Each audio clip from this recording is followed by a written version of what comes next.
Okay. I'm just here to talk about synthetic fibers. The reason for that is, I don't know how many of you know about plastics.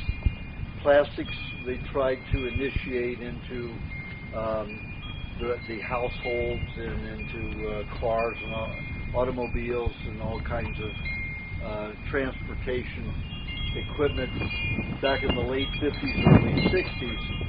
But they had a problem because they had a mold or a fungus that would occur even at the temperatures they sterilized the plastic, and the plastic is made mainly from vegetable oils. So they have a tendency to mold even if they've been sterilized. So they would turn moldy after about anywhere from 9 months to a year. So they couldn't get anything to kill it that was natural, so they made dioxins, PCBs. Purposely made the most cancerous and toxic substances so they could use plastics in everything. When they made it into food, the polyester, all of the other synthetic materials, even that they call rayon, which is from pine needles. When they make pine needles, remember it's a vegetable oil, and by the time they finish processing it is plastic. So every time you inhale a plastic fiber from anything like this, anything like that, so remember, you're inhaling PCBs and dioxins. Your body has to melt that down. And you've got the polymers, which are the hardeners for the epoxies that are in it to keep it all together. So it's highly toxic. Now, when I did a couple of tours in Vietnam 2 years ago, tours of hospitals, I found that the women in Vietnam were almost wearing 100% polyester clothes. The rate of lung cancer and lung disease is the highest in the world because of those dioxins, those plastics they're breathing. For some reason, the men in Vietnam are not wearing all this plastic. Some in the cities that want to be slick, but most of your men wear cotton. And so you have to take a look at when you're wearing synthetic clothes, all of that lint is plastic, is dioxins, the PCBs, it's the polymers, it is all that very, very toxic stuff. This is the most carcinogenic thing we have on the planet.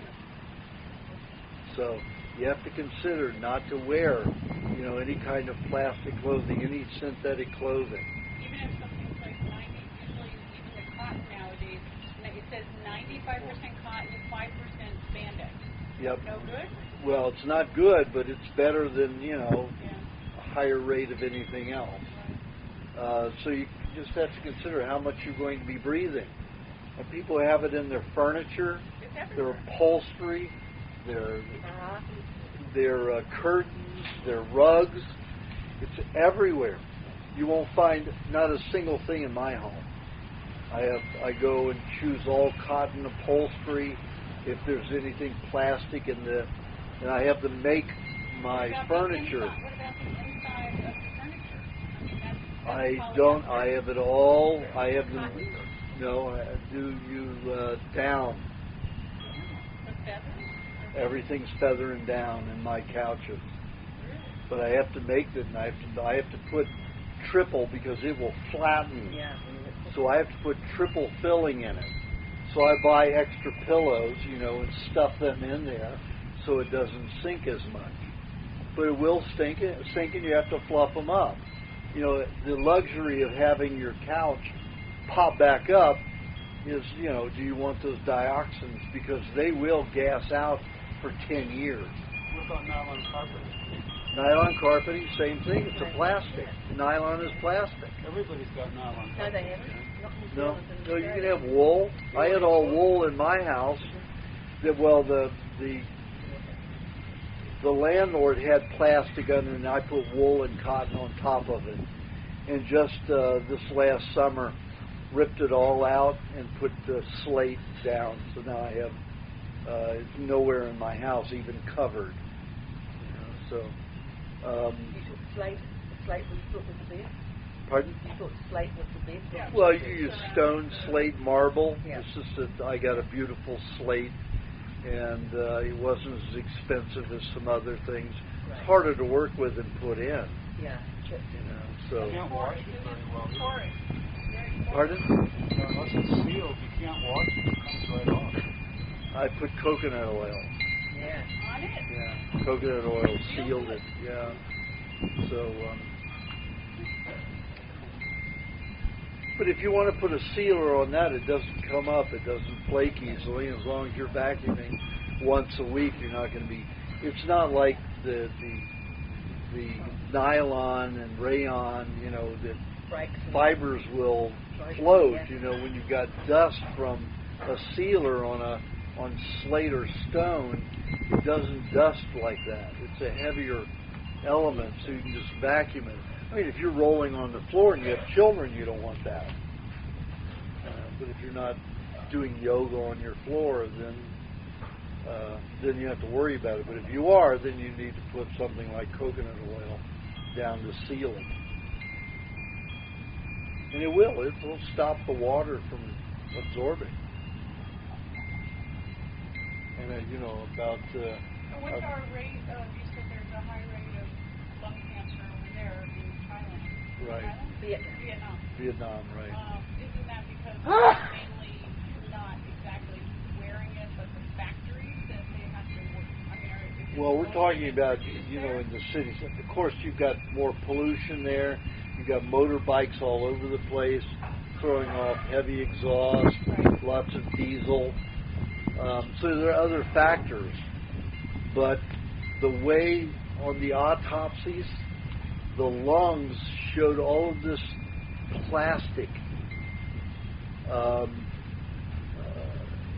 burn. Because when you have polymers and they're breaking down and they're melting tissue because they do burn tissue, it leaves burn marks. You do have that in some people who smoke, depending on what they're smoking, like heroin users and opium users will have those similar burns. But this has a definite plastic appearance to the tissue. And of course, they're not going to blame it on anything, and they're not going to advertise it in this country or anywhere because they hide information like that. It's just like they tell you in this country to stay away from fish with high mercury. Right. Now they say the swordfish is very bad. Yeah. That's my favorite, and I eat lots of swordfish. And my mercury level in my body is fairly low compared to what it's supposed to be if you're eating of these so-called contaminated fish. But what they're doing, the government is doing, is hiding the fact that 99% of your mercury poisoning comes from injections from the medical profession. In one vaccine up until 1 year ago, each vaccine contained 76 quadrillion molecules of mercury. 76 you can't even count to quadrillion in your lifetime. And they have 76 quadrillion molecules of mercury in every vaccine. Now the FDA has allowed them to call vaccine-free vaccines when they have 56 quadrillion molecules of mercury. So they've reduced it by about less than a third, and they're allowing, or about a quarter, and they're allowing the pharmaceutical companies to call that mercury-free, and it is not. Mercury-free means mercury-free, not 76 quadrillion molecules of mercury as opposed to 76,000 quadrillion molecules of mercury. It's ridiculous. But that's the way the government works. So one injection of 76 quadrillion molecules of mercury in your lifetime is is more than what you would get from eating fish every day. So what they are doing is they want to hide the fact of where all the mercury poisoning is coming from. You know, in some states like New Jersey, children by the time they're 15 and a half have 128 vaccines. Mandatory. Now they're trying to put another one for uterine cancer. And they want children. Texas just made it law. These teenage girls now will be getting injections of HPV. Of HPV. And it hasn't even been proved to stop uterine cancer. It's the most ridiculous thing in the world. They had this, I forget it, Channel 10, one of the doctors, that's always their female doctor, and she was just belligerent about saying, oh, these are mercury-free now, and then there was one person, you know, saying, hey, listen, we want more trials, we want more tests, we're not satisfied with this, and they weren't even listening to it. It was so sad, you know, and nobody's saying, no, stop, you know. Well, Merck is doing it. Merck is lobbying. And Merck is very big, you know. So it's whoever has the money. Whoever has the money, that's they right. contributed to the governor's funds for election. Pardon? They made a big contribution to the governor Of of Texas. Texas. Yeah. Also, they're trying to do it in Iowa. Is it? In Michigan, I think, is the next two states they're pushing for. But Merck has lobbied 28 states for it. And it looks like 28 states are going to make it mandatory. But just remember, every time they tell you it's mandatory, it isn't. There's always a waiver. There are 13 states where you can't get out of it, and you just don't live in those states. Really? Yep. And if you want to know what states those are, go to Dr. Sherry Tenpenny. Tenpenney, Tenpenny. And she has it all on her website. And she's an MD who is very much against all vaccines. And she knows the law on which states and the outs for those states and those states that you don't have any out for.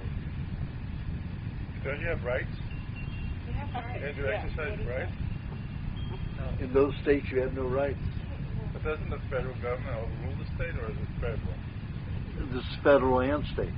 They work together. They work in harmony with it.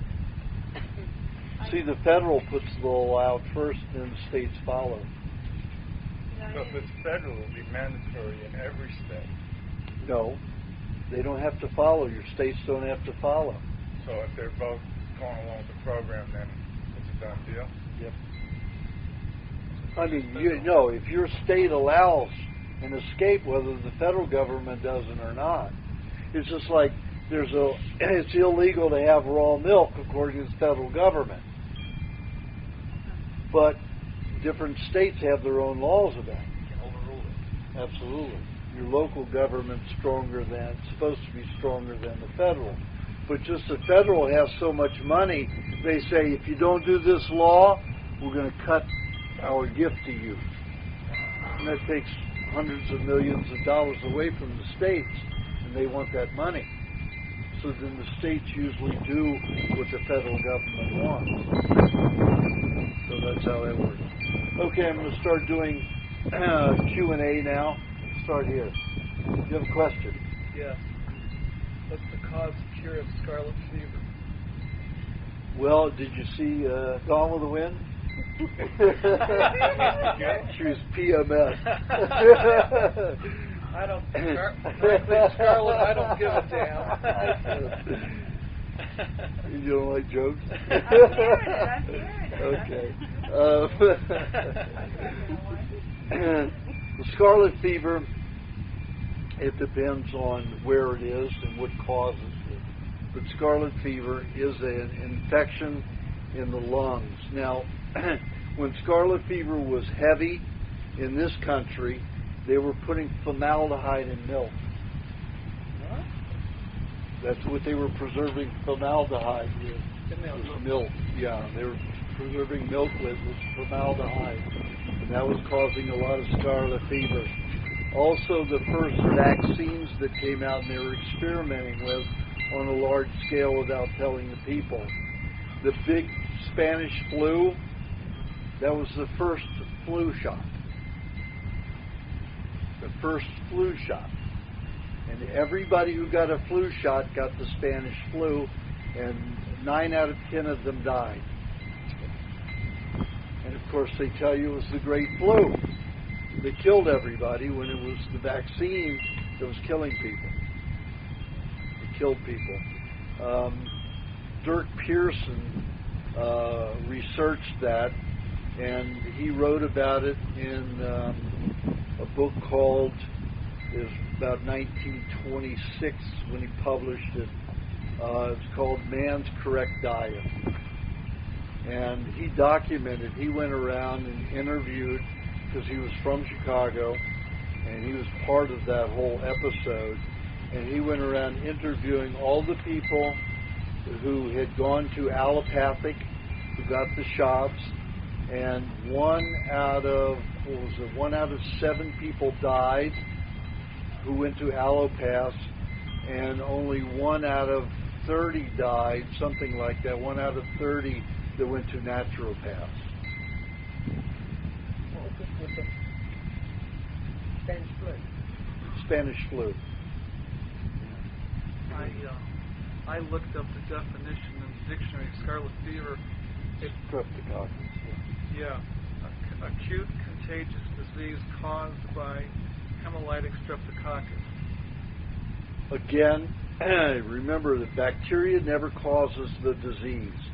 They are the janitors. So it's like saying the janitors created the mess. They don't create the mess. Like in dental decay, we hold most of the heavy metals in the brain, most of the free radicals, because the brain uses metallic minerals to conduct electricity and to reflect light in the brain and nervous system. So when you cook a food, you cauterize the minerals, you release all of them, and the heavier metals become free radicals. That means they don't have anything conjoining them to prevent them from doing damage. And unless they are bound, like mercury, it's a neurotoxin. You release it and set it free, and it will dissolve neurons. They'll just start taking them apart. And if you want to see a CDC on that, a DVD on that, you go to Alberta University, put neurons and mercury, DVD, and you come up with that DVD or that film where they show neurons growing, and they drop in a 2% solution of thimerosal, which they use in vaccines and eye wash and methylated mercurochrome, and you just see these neurons just disintegrating. 2% solution. It's that deadly. So that's what happens. When minerals, even though they're metallic, and it can be strychnine, it can be mercury, it can be any of those, when they're combined in food, they're conjoined, they're chelated, and they have a good benefit. But when it's fractionated from cooking, they lose those bonds, and then there's nothing to regulate the activity. So mercury and strychnine, all of those things that are normal in the earth, minerals, become dangerous in the system. So when you cook, you release all of those. When the brain detoxifies, it detoxifies through the gums, tongue, and salivary glands, mainly. So when the heavy metals like mercury and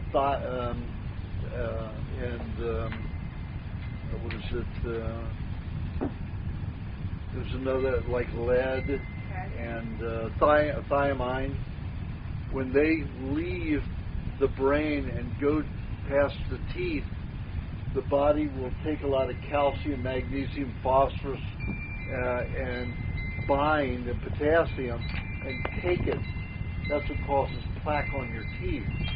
And if you don't get enough of that plaquing around those heavy metals, it burns the dentine.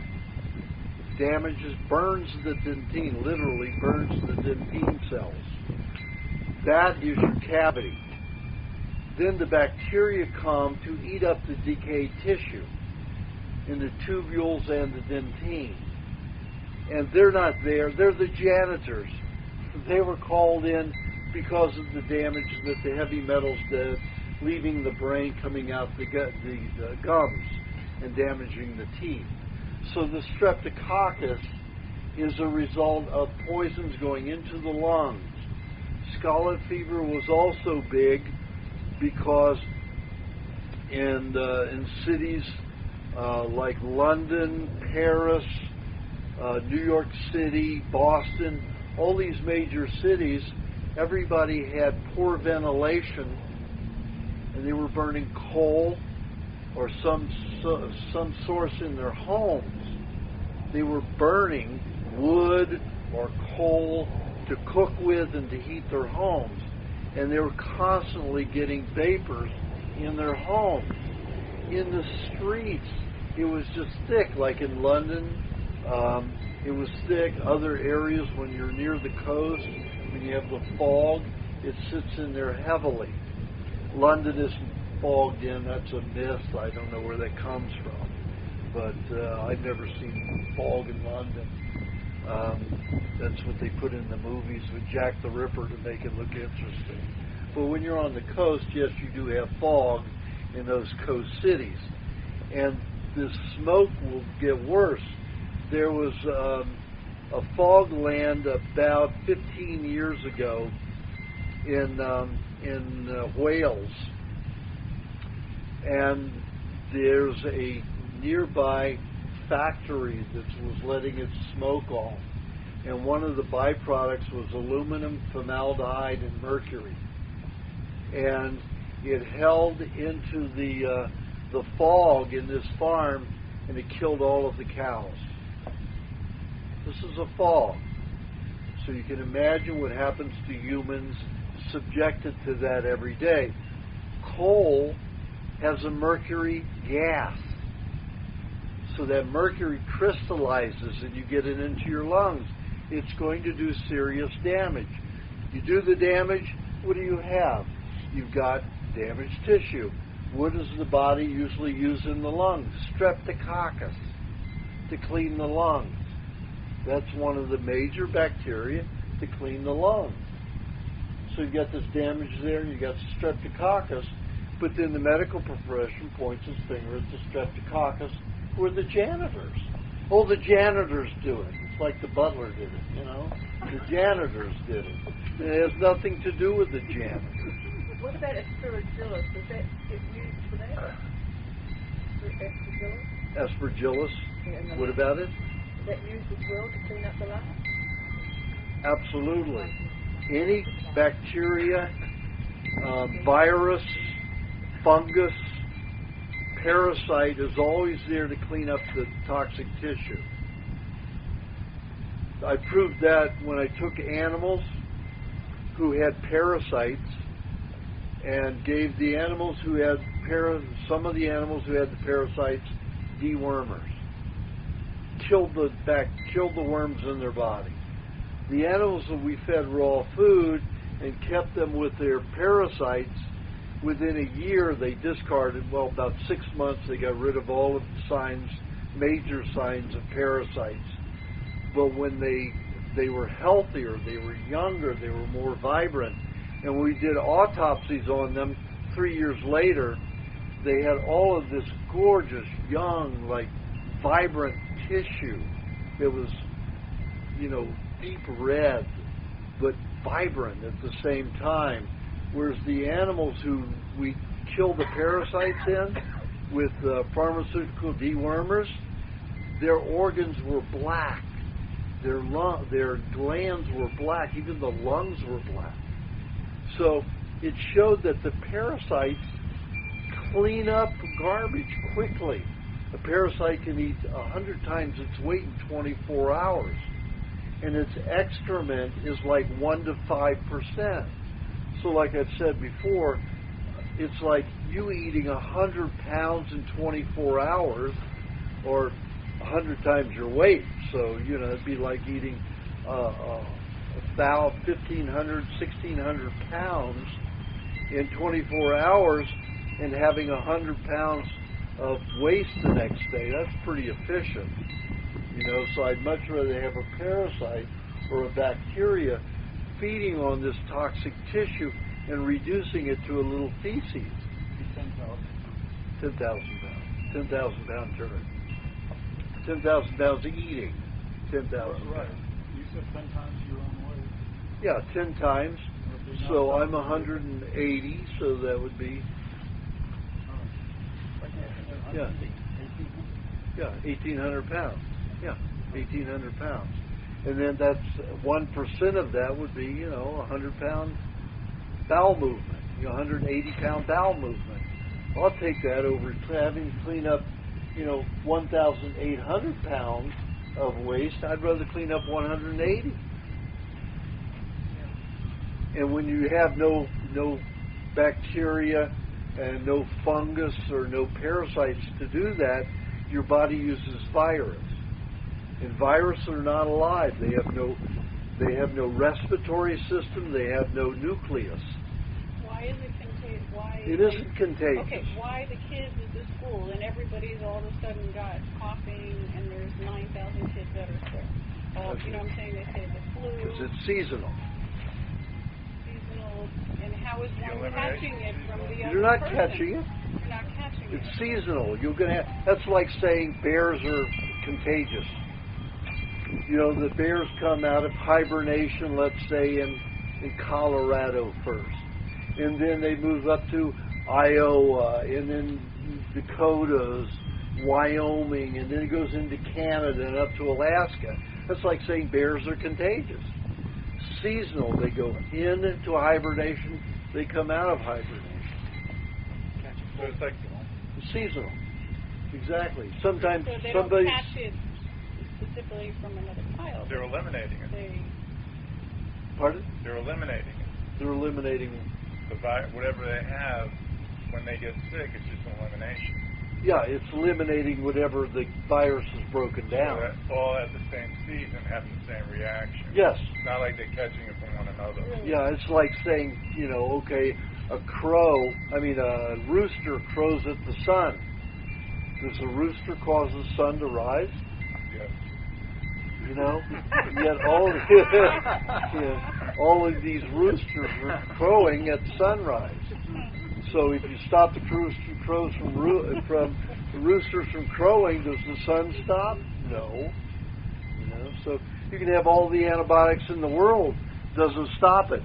Take a look at the tests that came out of UK about December. They tested 8,000 people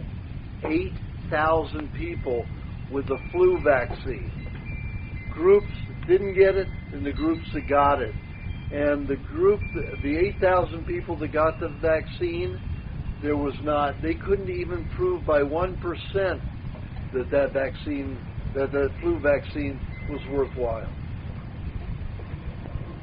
There was maybe a slight bit of just under 1% less flu in the group that had the vaccine to those that didn't have it. So there's no evidence that the flu vaccine works. It's marketing. It's a big game. What about all these people in the hospital? I mean, you're saying that if you get pneumonia or if you get something and the people in the hospital, because they're so deficient in their immune system that the antibiotics are making them worse, or is it actually helping them when they get better? If they don't go on, let's say somebody has pneumonia, they go in the hospital and they have antibiotics and all that. You're saying, hey, and what if I have this person? What if I'm at home and I'm just having pneumonia and I just continue to eat well? Will I get better and that person will be better too? Or no, the person who doesn't have the antibiotics will get better quicker if they're on a good diet. Take, for example, I had a woman with AIDS come to me 2 years ago. She had pneumonia 3 times before she came to me within an 8-week period. That's why she came to me, because she was just fed up with the medical profession. So she had the antibiotics. And she had the antibiotics all those 3 times, plus to put on oxygen. I said, Pam, the next time you've got to go through it. Oh. Don't lie down. Because when you lie down and your lungs are going through a detoxification, the gravity pushes your lungs shut and you won't be able to breathe and you're going to panic. You have to sit up and sleep sitting up so the gravity pushes the lungs open. So there's no problem breathing. So sure enough, she was on the diet 2 weeks and she went through pneumonia again. The first night she panicked a little bit because she did lie down and then she sat up right away. She did have a little bit of difficulty breathing, but it was over in 2 days. And she didn't take oxygen once and she was out of the bed. When she came to me, she came in a wheelchair with oxygen. After she got through that pneumonia, she cleaned out enough and she was off the oxygen, she was out of a wheelchair. And that's what I told her. I said, you've got to get through the pneumonia without stopping it, without poisoning yourself with antibiotics. And it worked, just like that. I was a little nervous about it because she had been through 3 bouts of it in 8 weeks before she came to me, and then 2 weeks, so it was 10 weeks altogether. She'd been through it, and that's a lot of antibiotics. So I was a little nervous what she might experience, but it still worked. And I'm using that one because that was the worst case scenario. I have many people that come to me with pneumonia. And if you're on the diet and you go through pneumonia, you just go to work. It's everybody around you that panics because you're coughing and you know, phlegm's coming up and they say, you're going to give it to me, you're going to give it to me, you know. It isn't contagious. It's not alive. I'm just going to share something. My boys, I never gave them the shots when they were babies, and we were in Colorado, and my son got the whooping cough. He was 9.5 months old, and my girlfriend's son also got the whooping cough. We had both decided, well, we weren't going to give the boys the shot. I went down to Texas, and I was doing a fast. Joey was down there doing a fast. He brought the baby down. My girlfriend did give her son the whooping cough shot. He suffered for weeks and weeks. It took about 1.5 years to recover. He suffered for a very long time. My son got better in like 2 days. In 4 days. Actually, he was 9.5 months. We fasted him just on water. I stopped breastfeeding him just for those few days. He was fine in 4 days, and he started nursing again, and he was perfect. Yeah. So I always believe never interfere with elimination. Absolutely. Never try to suppress it. But there was a situation, and I don't know what happened. Cindy got like really sick, and like I was like, "Oh, it's cool, you know, just chill. You don't need a doctor." Blah blah blah. And she kept on getting sicker, and she had like 106 fever, and she lost 30 pounds in 4 days. Now I was stalling to buy time, but she had flesh-eating disease in her arm. It was spreading like really, really quick. So like I got after 4 days, and it was getting really bad. So she was going to die. I didn't know what to do. Right. So I brought her to the hospital, and she went to the hospital. She was in the hospital 4 or 5 months total, and it spread, and she had to have all this stuff here removed and everything. So I don't know if I didn't interfere with it at that time. I don't know, maybe it suppressed the elimination, which was good. No, it's just I don't know what the answer was. You know, a lot of fruit deteriorates the protein in the body. So if you're on a fruitarian diet or a hygienic diet, you're going to break down the proteins in your body, and you're much more susceptible to breaking down in these, because you can damage tissue very severely with advanced glycation end products. Because this was moving, traveling like 90 miles an hour. So she had already damaged the tissue, and that was there was a cleaning it up. But if you're on a bad diet, what diet were you on then? I think I was still in fish at the time. I don't think that I wasn't eating strictly food, that kind of thing. But I was also at the time doing something very bad. I was using an antiperspirant, which must have had aluminum in it, and that damaged your... That's what did it. It wasn't, that's what did it. But, that was my own ignorance. And here I am to talk about it, so. Okay, anyway, so. I'm not saying doesn't stop and save lives sometimes, but if you're on a good diet, you don't have to think about it. Now, when I was a fruitarian, I got a strep throat so bad that it shut off my throat and I couldn't breathe. I mean, I literally stopped breathing. So I called a doctor who was a friend of my uncle's, who was studying for his doctorate at UCLA, and I told him the situation through my voice like this, because I could barely talk, and I was in excruciating pain. I really could not breathe, and I even took because I was still crawling around on the floor because I'd been paralyzed from the radiation and chemotherapy, and it deteriorated all the bone around my teeth, so my teeth dangled. So if I bit down like that, I'd lose half a cup of blood. I had to eat my own blood because I was getting deficient. I was getting transfusions sometimes 2 a week. So I drink my own blood so I wouldn't have to have so many transfusions when I bleed like that. So I was drinking out of these huge straws, and I was eating, donuts with RC Cola blended together, That's what I did back then, I didn't know any better. So, I took that straw and put it down my throat just to keep it open. And the doctor came for a house call, this was 1970 or 1969. And they gave me an injection of penicillin. Stopped it just like that within a few hours. But that wasn't the healthiest way to do it. Because now penicillin is one of the worst inventions we've ever had. Because penicillin is a mold, just like the molds in plastics. It comes back from the dead, even if you sterilize it. And most of the Crohn's disease that I've seen, and most of the inflammatory bowel syndrome that I've seen, comes from penicillin molds that still grow in the body. Most of the brain damage that I see done is from the penicillin molds that are growing in the body.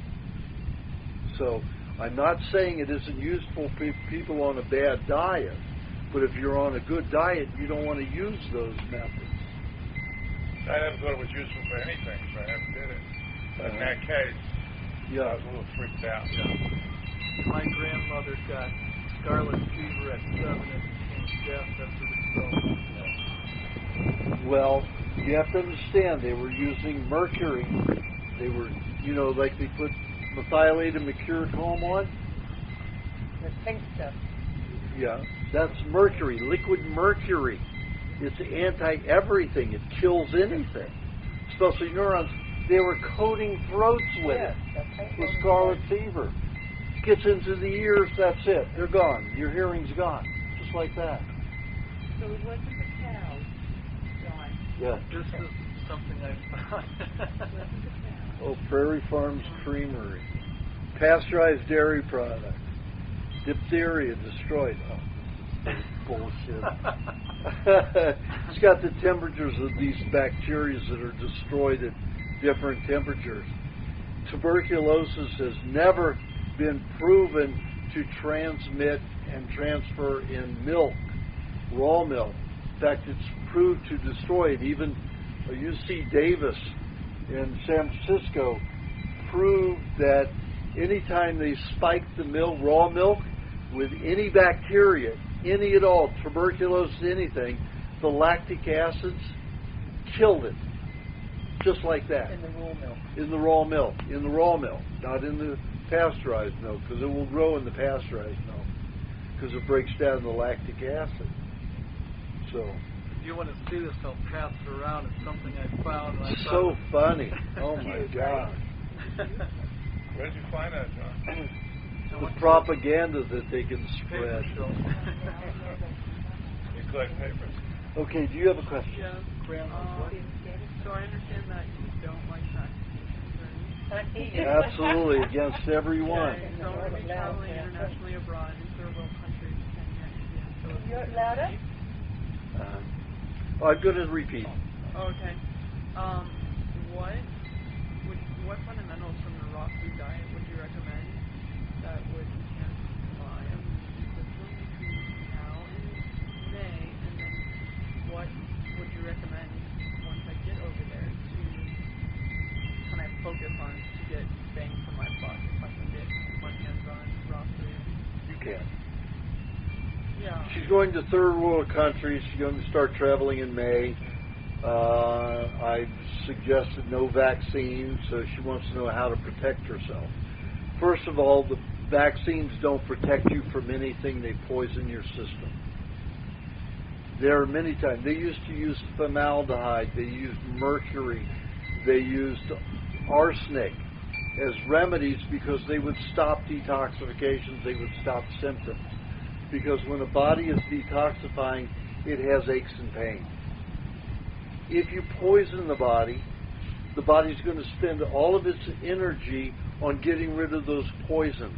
And it's going to stop the symptoms of that detoxification because the body's going to stop the detoxification. And that's how it works. So they aren't really improving your health. They're making it worse because they're poisoning it. So let me give you an example.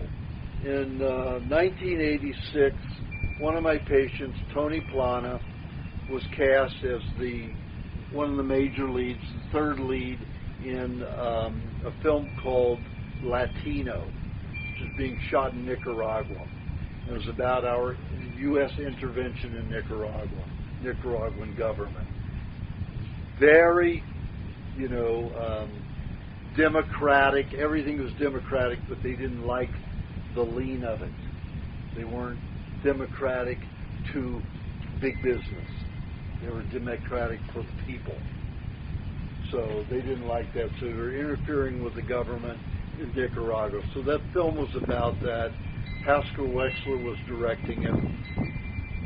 Tony brought a sheet to me, double-sided, and all the things that you weren't supposed to do in the jungles there, because they could be shooting in the swamps and the jungles.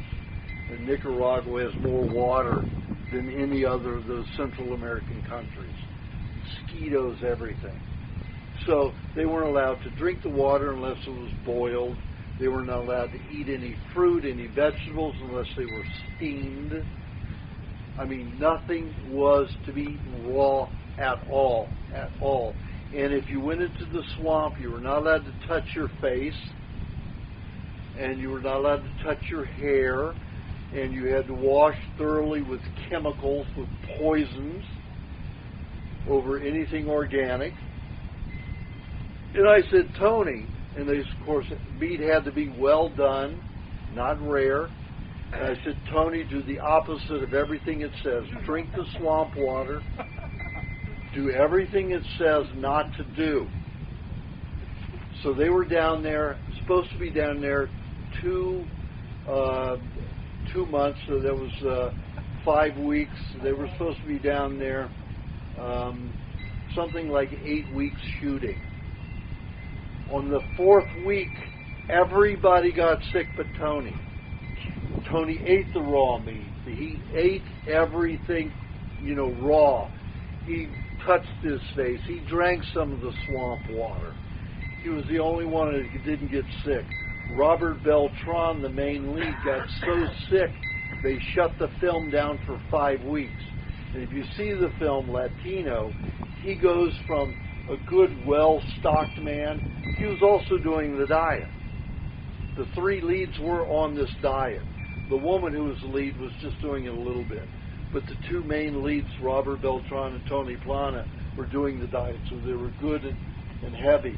But as soon as Robert went down there, he did everything they told him to do on those sheets, and he was the sickest one on the set. He lost 50 pounds. So you see him going so they had to write in there that he got sick. They had to show him being sick to account for his weight loss. So ignore that kind of stuff. When I go to a third world country where they say I need a yellow fever vaccine, and that is the only vaccine that they require in the world in this country, is the yellow fever. The way you can get away with it, you don't put down on any documentation that you're going into the jungles. If I'm going into Peru, you have to have it. If you're going to Uruguay, some African countries, you have to have the yellow fever vaccine. If you don't say you're going into the jungles, you just go into a major city, no vaccines required. So I went into Iquitos. When I went into Peru, no vaccine. I took a bus, no record of me taking a bus into the jungles. So that's what you do. You just don't let any record come about that you're going off into one of those areas. Now, if you're going with a group, it's going to be different. Okay. With a friend. So as you convert to raw food and transform your But you will have to lie on the documentation on those forms. They're going to say, did you go into the jungles? Right. No. Just outright lie. No. You serve all your rights. Yes. That's right. It's your right to lie if they want to make you do something.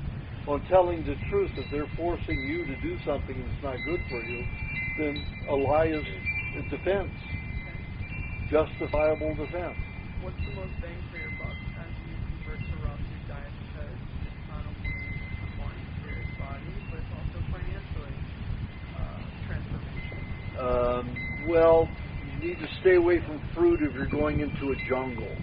No, I'm saying like here, like raw food in general, like that's I'm starting also. Butter will give you the great. Butter and meat will give you, and butter, meat, and honey. Those will give you the best of everything.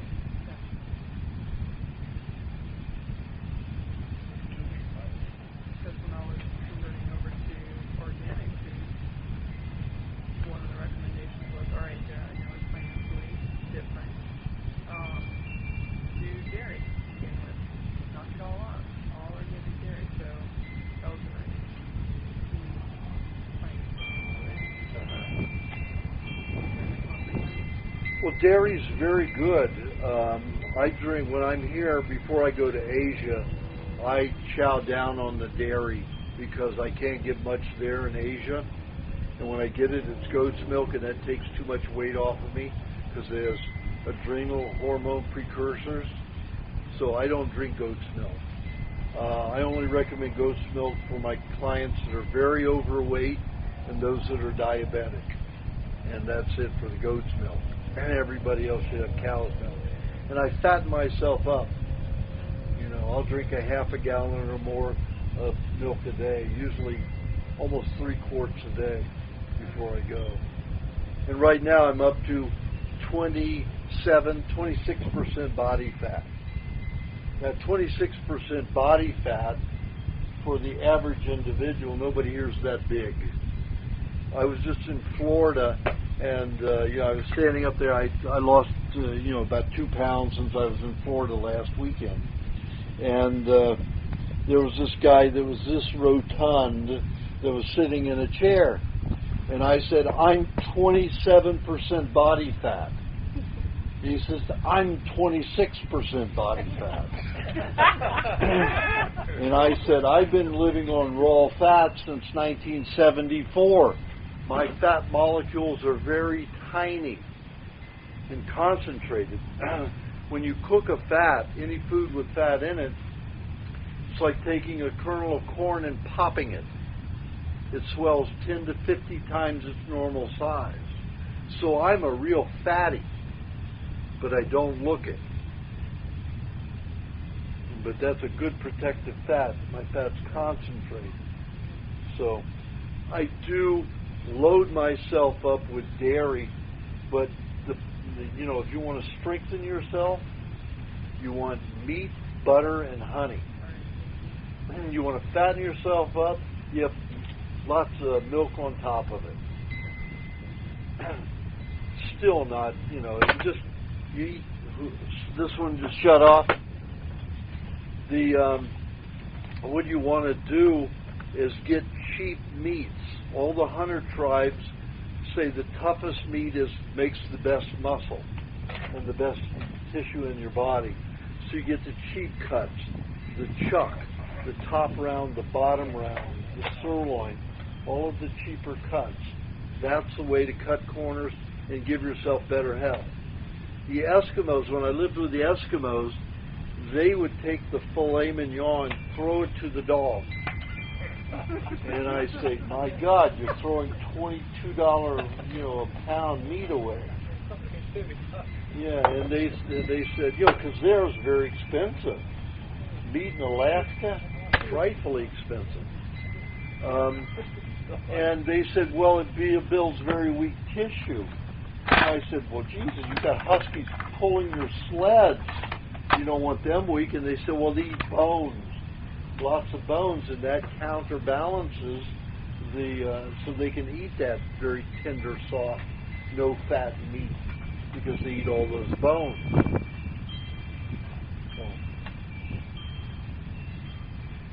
Okay, do you have a question? Okay, do you have a question? I'm thinking about it. Okay, do you have a question? Yeah, I do. The iridology. Uh-huh. Do you practice the same type of iridology that Jensen practiced? No. Where did you learn yours? I developed mine from observation. Well, how could I learn it? You can until I have a clinic open. What about I'm going to be doing that once I open a clinic. There are too many nuances.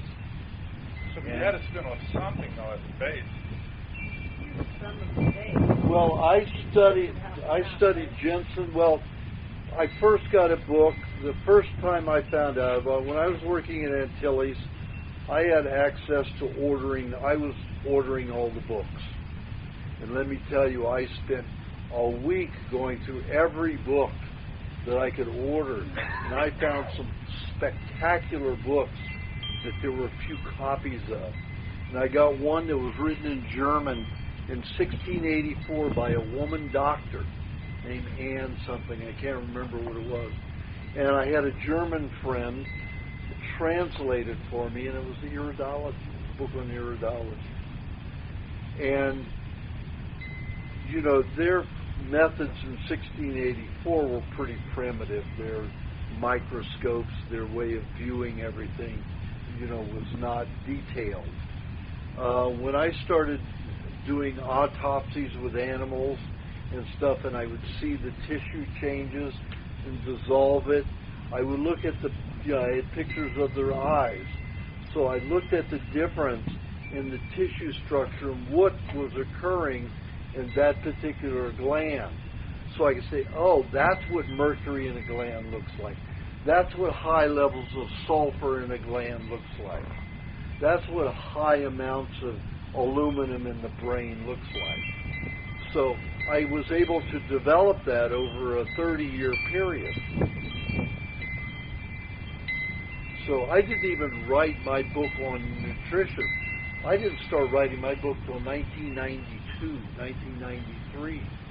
I had 28 years of experience before I was arrogant enough to think that I knew anything. And I had to have positive responses on every 80% of the stuff that's in my books. I mean, all of it had to work at least 80% of the time, but mostly 85% of the time. But it doesn't work with everybody all the time. It may work with somebody, a particular remedy may work perfectly for somebody for 2 years, and then one time it doesn't work, and then after that it does again. It's, but I only use things that work for the majority of the time. So that's why, even though there's no advertising with this diet, it works. People tell other people see other people who go through their changes, and they do it. I'm not an evangelist. I don't go out preaching anywhere. I go only to where I'm called. I stopped doing health food shows because I don't want to get out there and stand out there in front of a bunch of vegetarians about to puke or kill me. You know. What?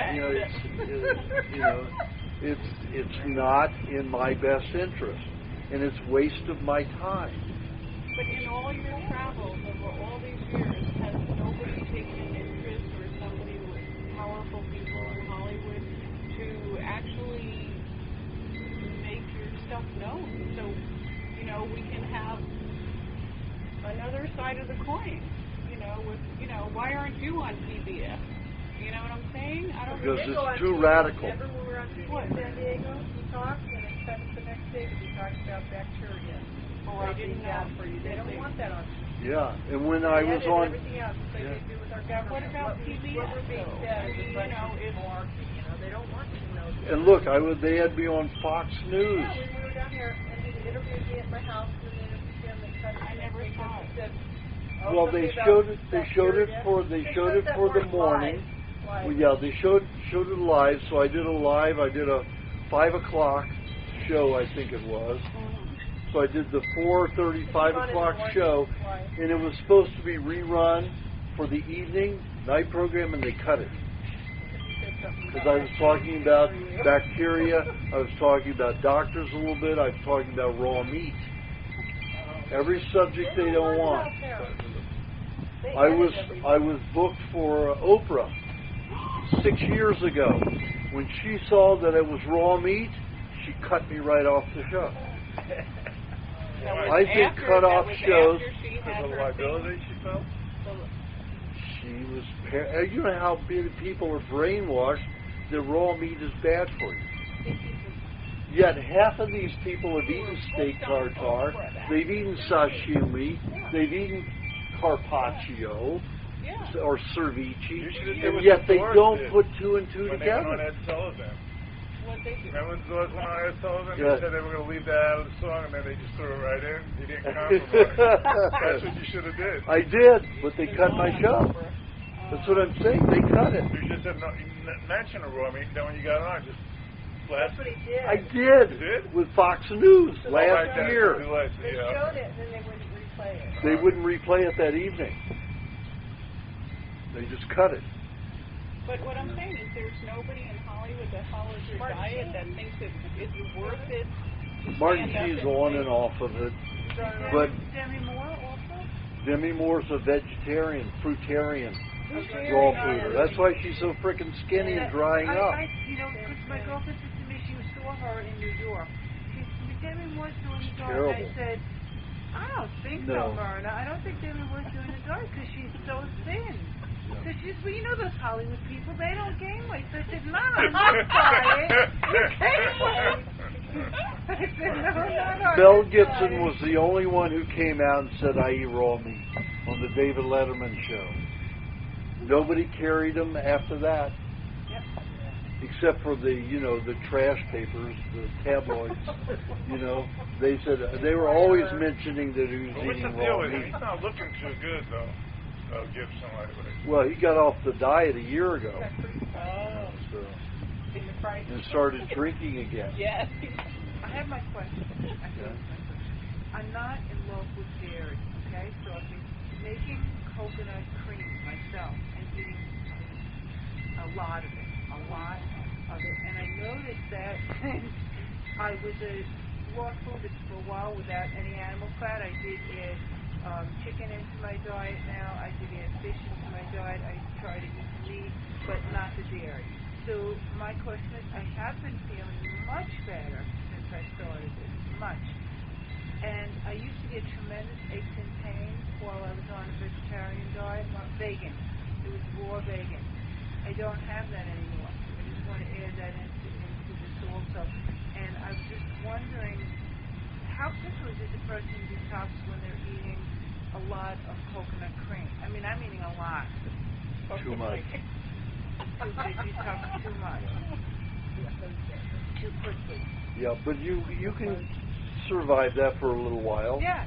You can do it for a while, but probably in a year you're going to have a wall. It's going to hit you hard. You're just going to start puking every time you eat it.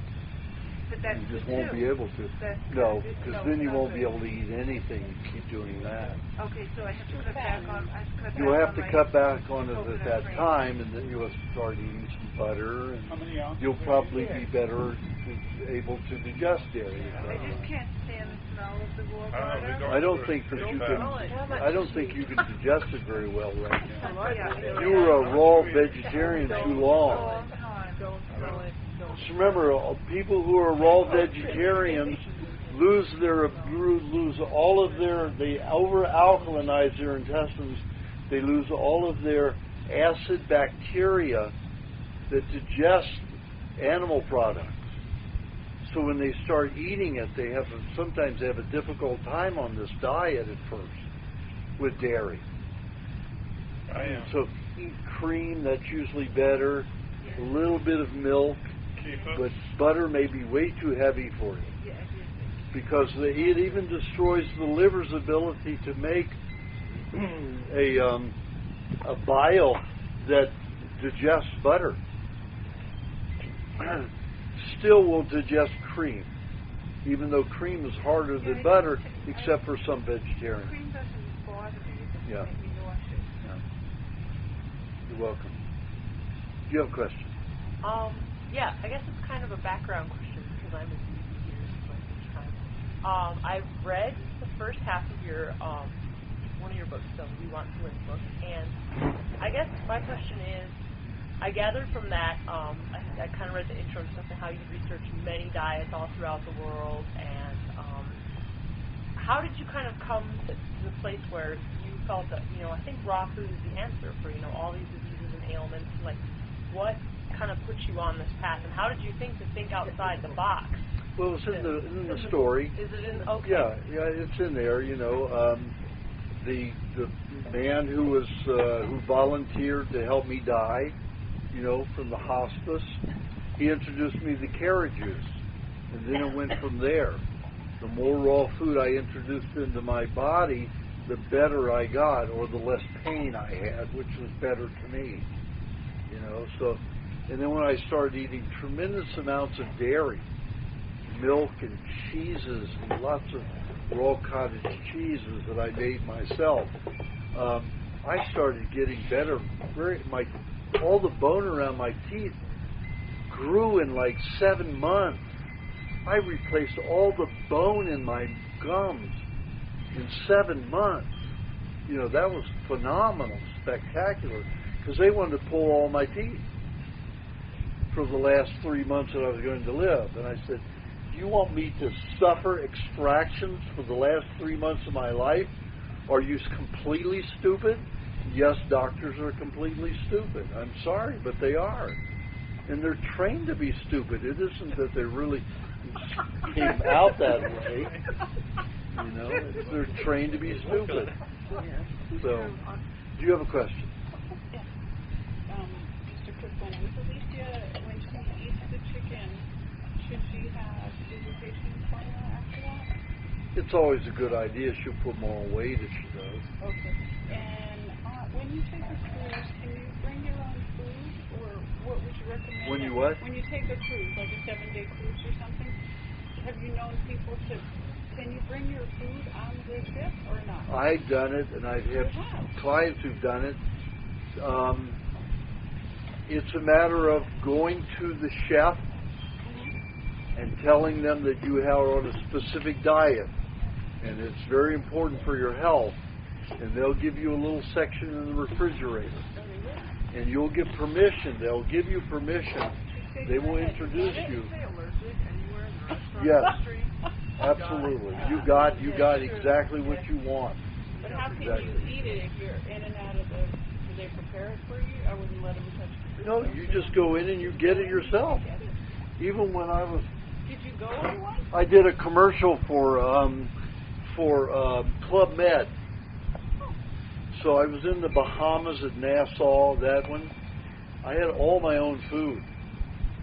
And they gave me a specific part in the cooler. I went in and got it when I wanted it. They did prepare me, raw lamb and lots of stuff. Will? I had a French chef, at the Club Med. So And then I'd gone to other Club Meds because I was one of their actors, in their commercials. So I went to several of them, and even on Guadalupe, that island, they took care of me all the time. I had a section in the refrigerator. I went and got my own food, and they always prepared what I wanted. If I wanted a raw steak, they prepared a raw steak. If I wanted raw lamb chops, they gave me raw lamb chops. Isn't everything frozen on the ship now? They don't get it. Well, on the ships, everything's frozen, but still better than nothing. You will eat frozen meat? If I have to, I've eaten frozen meat because that's all I've had the choice of at times. So frozen fish or meat is okay. Yeah, and I eat my butter with it for sure. Some honey. Oh, what would you ask them to prepare? You just saying they gave you a lamb chop or something on a plate? Well, they usually like to decorate it, so they may put some, I say, give me some chopped onions.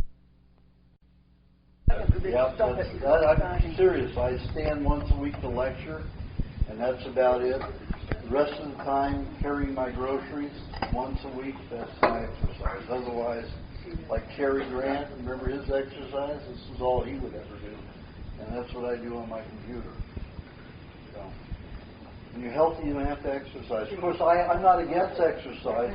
I have no activity rings, which means I secrete and produce hormones very low levels for physical activity. For people who produce a lot of physical activity hormones, they have to exercise. If they don't, they will go into anxiety. So it's like if you have anxiety, probably it's because you're not doing enough activity. So I tell people, when you wake up in the morning, you look at two doors. One's anxiety, one's activity. Which one do you want to spend your time in? Which room? Anxiety or activity? And that's the way it is. And some people have a lot of activity lines, rings in their eyes. I have none. What if you have a lot of activity rings?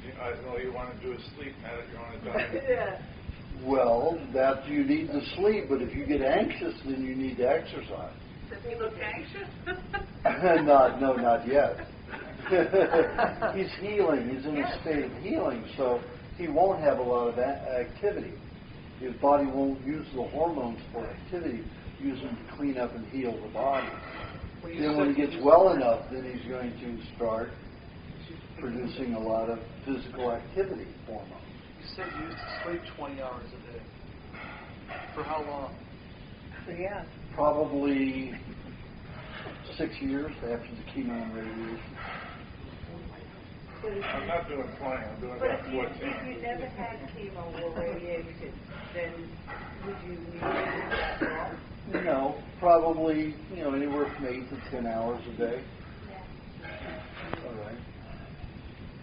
I mean, some people who have chronic fatigue and chemical sensitivity may need to sleep 14 hours a day. 10 to 14, depending upon the individual. So then you better watch that part of your life while you're in the sleep world. Yeah, it's like a lot of my chemically sensitive people who were very poisoned as infants. We just traveled with them, so they came to me at a very deteriorated state. As soon as I get them fat enough, and they sleep for about a year, with all that fat, then they turn into different people. Because they have the fat to absorb all the poison so it stops damaging their tissue.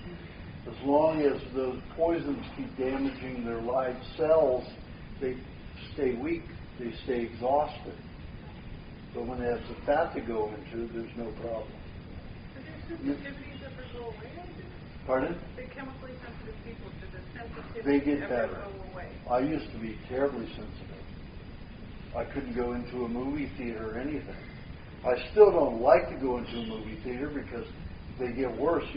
Most of your perfumes have formaldehyde in it. They're putting that on their skin and breathing it. So if I go to a movie theater, I've got a big screen. I've got a screen that pulls down my home, and I have cable, so I get movies. So I don't go to the theaters anymore. Yeah, but you fly. I mean, you're right next to people if they have perfume on, or how do you deal with that? If somebody's really bad, I ask to change. Absolutely. If somebody's reading a newspaper, I say, be very careful with that and hold it slowly. So I've been very lucky. I've only had to move a couple of times. I think being on an isolated plane, most people use less. But in movie theaters, they go on dates. Everybody wants to sneak for a mile, you know. So, and what I do is, especially some of men's cologne is worse than women's. So I'll go to a movie theater, and if I go to a movie theater, it's always planned. I've got a good rotten piece of chicken leg that I take with me, and I'll sit right in the center. And if I smell anybody's perfume or cologne, I pull it out and I start eating. And it stinks so badly, people are going, and they turn around and look at me, and I'm smiling, eating this leg of chicken that stinks. I clear out 2 rows in front, 2 rows in back. Now these rows don't go forward and they don't go back, they go to the sides because they're afraid they're going to catch some disease from this raw chicken. It's the most ridiculous thing in the world. But it works. I'm going to try it. Yeah, and if they say to me, why do you bring that in here? And they did. They brought the usher down. And I said, if you stop them from putting their perfume and stenches on, I won't bring my high meat. We accidentally had high meat now. If a store left a jar of meat in one of the book bags that we sold now, it's still in the jar. We haven't aired it out. Well, air it out because it's not going to grow much. But you need to air it out so the bacteria grow. Yeah, so for bacteria Then you can eat that, right? Yeah, absolutely. Oh,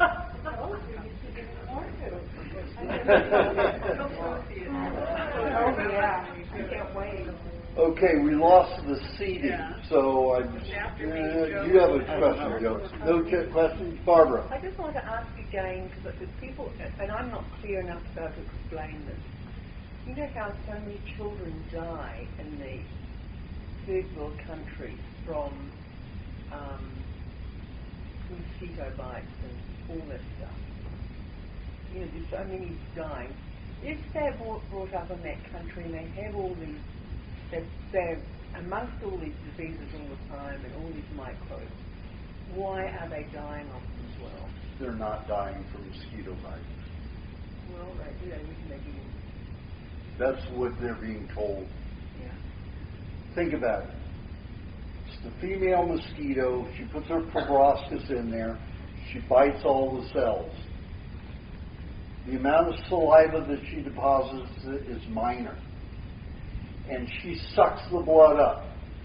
She creates a pool of blood and sucks it up. In the blood secretions that I've drawn in mosquito bites, I couldn't find any. Not one trace of saliva. Not one filaria, which they say comes from mosquito bites, causing elephantiasis. And not one in there. So you have to understand that these people are lying for a reason. What are they hiding? They hide a lot of poisoning of these tribes to get rid of them. Oh, these children are dying of this disease. They came from mosquitoes or some frog or you remember the swine flu, came from the pigs. Now it's the avian flu, it's coming from the birds. They're always blaming on something in nature when it has nothing to do with those creatures at all. What about malaria? Malaria is the same thing. Okay. Malaria is eating a lot of high carbohydrate foods and going into a jungle environment. Remember, high carbohydrate food feeds insects. I don't eat fruit when I go into the jungles. I don't get near anything sweet. If I eat just a little section, when I go through the jungles in Thailand or Burma or Myanmar now, Cambodia, Laos, Malaysia. Even when I went down the Mekong River through into Vietnam, all those, I never get bitten because I don't eat fruit. You know, one time I ate a section of watermelon this big. I got bitten 5 times that night. You have to understand that these people eat a tremendous amount of high carbohydrate foods. I'm with these people who grow up in this land, this territory.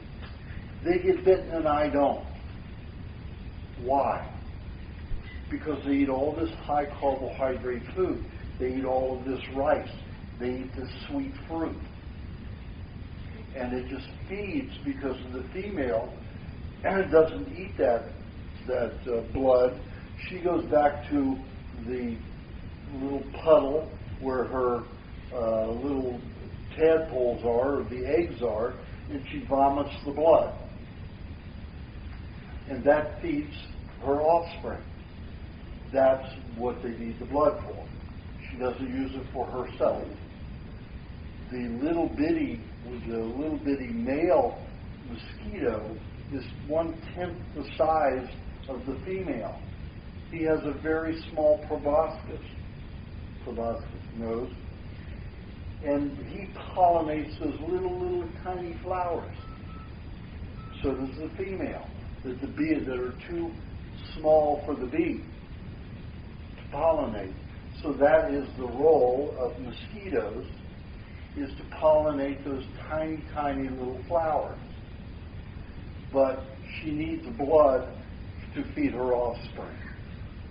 If most of these children who are dying, and they're saying they're dying of mosquito bites, you give to UFE, what is it, UCEF, UNICEF. You know where they get the food to feed these children and these people, their care packages? They go to General Foods, General Mills, get the worst garbage food in the world. They get powdered milk, and they mix it with water. The most diseases that were created are created from powdered milk, according to the Pottinger tests. The worst, most chronic diseases were created with powdered milk. Why what? Why any worse than any other food? Don't know. Maybe it's so over-processed, I don't know, but it did. It created the worst diseases. So you feed these children these very bad foods, they're not going to say they died from malnourishment because you've been giving your aid. Government has been giving its aid and paying these cereal companies and these dairy companies exorbitant amounts of money for you to help feed these poor people. And they're poisoning these people with the worst foods that they could give them. So going back to malaria just very quickly, like they say that malaria is the most common contractable. So they say it's contractable. We don't know it's contractable. But there's so much of it. Like so many people get it from whatever. So why don't I how get many cases malaria? How many cases of malaria do you know where people die? Well, they say there's millions that die every year. That's a lie. So obviously, that's why it Just came up. think about it. One UK man, one Briton died 2 years ago in Thailand from malaria. One person. He took all the malaria medicine and still got malaria and died. You have to understand that you have to not believe what you're being told. It is absolute garbage and lie. So you have to forget all of that. Forget all of that information. And when anybody says that, you say, how many people do you know who died of malaria? Because let me tell you, like that one man who died from UK, that was on the news forever. Why did they pick one person who was really not that, he wasn't even a well-known, he was just a student, a guy. Why did they plug that one? Because it builds their story. That malaria is this deadly thing. Now, why, if he took the malaria medicine, did he die of malaria? So you have to really take a look at it and say, the whole information is bad. So then what is malaria? Well, you have just like you have poliomyelitis. Everybody in this room has poliomyelitis. You have the poliomyelitis bacteria, and there's also a virus that is similar in its reaction in your spinal cord. Every one of you has it. Is it active or not? What makes it active? Damaged tissue in the spinal cord. If you have damaged, decayed tissue in your spinal cord, your poliomyelitis will be active.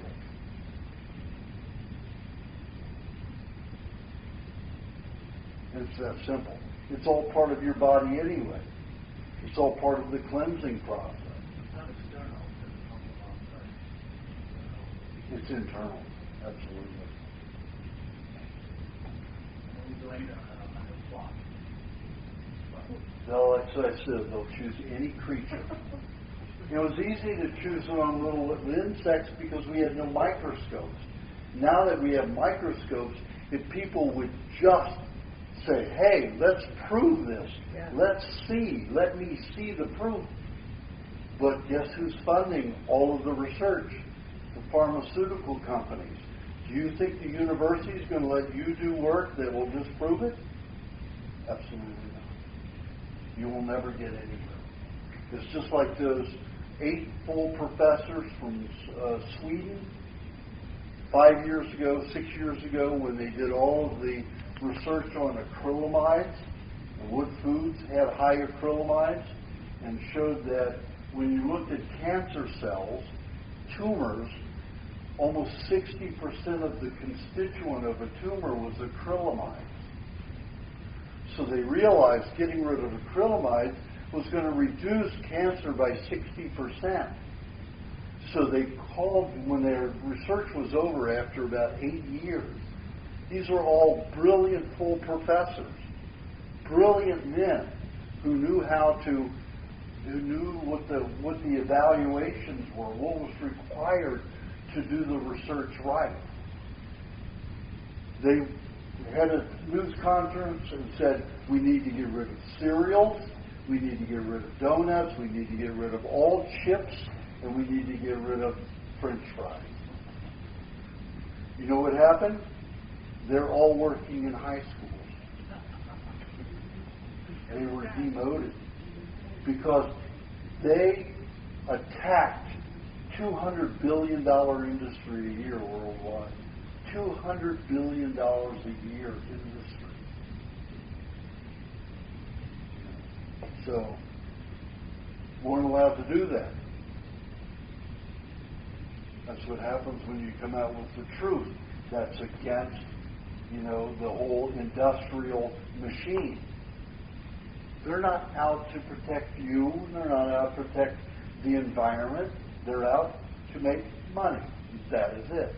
They'll make gestures like Merck. Merck gets on these, public broadcasting and says, Merck, the company that cares. Yet if you look at their procedure manual for MDs that they've written, it's this thick, and it doesn't say anything about anything natural treatment. It's always drugs, drugs, drugs, drugs. Merck's not a nice guy. He wants to appear as a nice guy, but it's not a nice guy. You agree with that, Amber? Okay, do you have a question? Alright, so I've been doing this 3 months today, and I'm still extremely ill every other day. Even now, you gave me Dixie every half hour, I took my stomach. And I was good while I was here, but 2:30 3 I did the, I wait every half an hour, and I'm so sick as well. I'm just shaky. I'm not like, no, I'm sick. It's Every like second metal. day. Yeah. See what that tells you? Yeah, I know, but my problem is I need to be able to slow it up. I cannot take care of my children right. I'm not to the point. I'm not enjoying any bit of anything I do at any time of the day. My kids are on me. I can't read to them. I just miss Disneyland. So how can I safely, because I'm doing liquid stuff, safely just because over Christmas and that New Year's stuff, I just had to break the food, and I felt. And I did it over an extended period sometimes a couple times a week, and then I'd go and get back on it, and then after a week I'd start feeling real bad again. I'm like, no, and I'd have days, and then I'm starting to be able to very easily justify it because I feel much worse. Now it's been 2 weeks today. I haven't had anything except exactly what's on there, and I can't eat the amounts you're giving me still. Right. And I feel so forward right now, I would do almost anything to get back out of this. Well, like I said, it depends what The second you I wake want. up, as soon as I know that, but as soon as I drink that first egg in the morning, my day just takes a duck from that coming on. I mean, I ache so bad, my legs right now, my hands, everything. I'm going to throw up. It's horrible. Well, you have to choose what kind of life you want. So right. I would, if I were you, and I had, I would do it if I were you. I would definitely start eating a little cooked food. Pardon? What's the safest way? Because I'm curing anything because of my Crohn's. So what would be? I mean, I could blend up a little cooked chicken. Well, you just realize that grains are one of the worst things you can eat with Crohn's. Okay. Potatoes are also very bad for Crohn's. Those carbohydrates are bad. You could eat some cooked chicken. I don't suggest you eat cooked fish because of the high mercury. They get set free, and then it is a poison.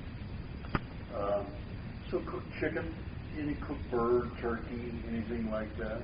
That's what I would It sets me back how far? Pardon? It would set me back. So say right now, because I know you can't predict how long I feel like this. So say it's another month. And say I can step it through. If you're tasting metal, I taste it now. It's in my mouth. As soon as anytime I eat, so I said for an hour and a half, every half hour I did it, because at home I'm waiting an hour. The longer I go without eating, the better I get. Even during one day, and as soon as it doesn't matter if it's cheese and nothing, not one. I never want to eat, and anything I eat, it doesn't taste good. It hurts. I mean, my stomach physically hurts when I'm just having it in there. So I don't want to do it. You know what I mean? Well, I don't want to mess up. Realize how much metals are in your stomach. Right. And in your whole system, and that's how you're testing. I know, but realizing that is not helping me get through a day. My husband travels about 90% of the time. Between the preschool and school, I'm having trouble. I would say you just have to learn your own seesaw balance with it. Okay. You do what you can do. And then just add a little. So if I have a 20-minute period, then I'm supposed to go pick up my 4-year-old or something. Instead of trying to go for a walk or something, I should be trying to sleep. Absolutely. Because I do something, so I should be trying to sleep. You're busy enough with your children. Now we'll have to worry about exercise. Well, I worry because I have the 10 activity ring. Oh, yeah. Yeah, and I do. I'm super anxious all the time. I'm worried every second. I'll call Barbara, and I'm like, I'm so sick. I can't go out walking. I'm not doing the diet right. I mean, my head's spinning constantly. And I do the nut formula, but man, it's so hard on my stomach. I don't want to use any. What nuts are you using? Pecans right now. I want to use some pecans. Pecans are heavier and more difficult to digest. Try walnuts. Also, to slow your thyroid production down, you could use pine nuts. Okay. Alone or mixed? Oh, as a nut formula. Yeah. In the nut formula. Pardon? What is the pine nut? Thyroid production. Okay.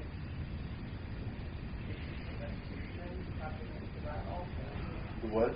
I don't have patience for meditation. Yeah, no, she's 10 words. People keep saying, go do yoga, go do this. Oh, no, I do the hot bath.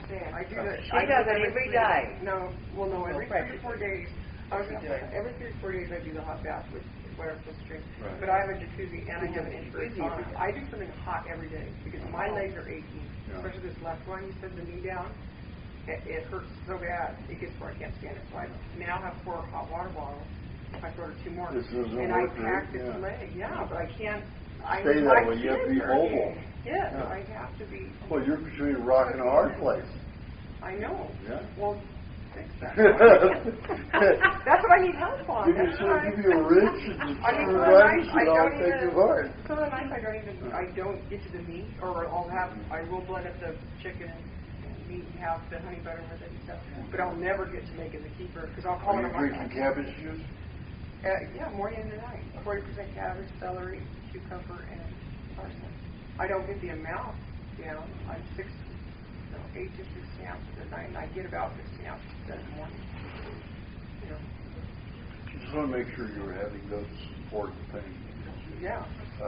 But I don't always get the keeper down every day, and I don't always get that meat meal down. I just can't. Yeah. By the end of the day, I'm worse as the day goes on.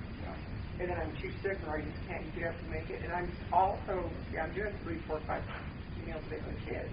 You know what I mean? So all this stuff, so I'm going to try to get as much sleep in. Absolutely, as much sleep as you can, and then, just singing. When you sing, 15 minutes of singing is worth an hour on a treadmill, for whatever reason. I don't know why, but it is that hard. So, sing to help get rid of some of that energy. Even if you don't have a good voice and everybody hates you for it, put earplugs on everybody or something. But you have to take care of yourself the best way you can. Well, that's what, I try different things and stuff because I keep thinking to myself as I'm going to psychotic, I've got to eat every half hour. I've got to get my eggs down. I'm trying to do 18 to 24 That's just so days. you don't lose weight. I'm doing right. Well, I did it. Yeah, I did. I dropped a lot, and I got scared, and I started eating good food. And now I'm back, and I'm back down. I'm down like 10 pounds, but I still have extra weight on. But if I were you, I would go on and on, fluctuate, just whatever is comfortable for you. To try, like tonight, I could try a little bit of cooked chicken, see how I'm doing the next couple of days. Yeah. And then if I hit where I'm getting real heavy again, then I can eat cook chicken again. Because I don't want to stop there. Right. You just want to slow it. Yeah. And what about the metal I taste in my mouth? There's nothing I can put in there. Clay isn't. Cheese is clay and cheese. Just the problem with the clay is that it sticks onto the intestinal walls if you have sores opening. When you have Crohn's disease, it means that the intestinal walls become so thin that lesions break and food passes into the gut undigested and goes to the knees and the hip joints and then eventually to the shoulder joints. And it causes swelling. I got a 13-year-old that was doctored, 13 and a half. Her knees were this big from it. On the diet, in 6 months, it was all gone. She was normal. After a year, she went back to eating garbage food. 2 years later, she's back at the Crohn's again. Just don't go to an extreme. Don't eat all cooked foods only, but just do what can help you maintain. Right.